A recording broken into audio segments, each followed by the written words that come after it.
O kasingna ingdinga ikun zinga mana ingdinga kasunga hin ikuya mana ipathin chu beisero amela damna leichun O kasingna ingdinga ikun zinga mana ingdinga kasunga hin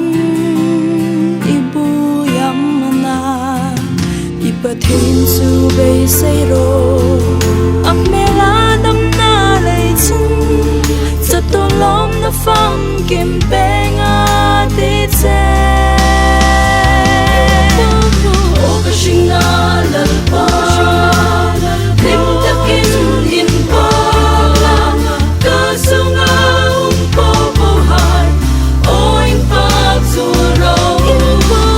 ro quên la pa zu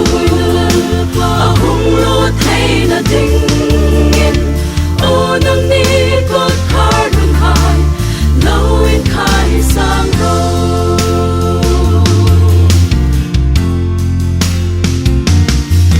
sai ni na nil lei na in na banan kun sia bom na in thokin an kan so ta che lâu na bo không chu mai ta min na ta isha na muang sim thara ni ta o kasing na lal pa lim takin in pa ka sunga po po hai o in pa zu ro ro quy na lal pa zu ahung lo thay na ding in o nang ni got khar dun hai lâu in khai sang ro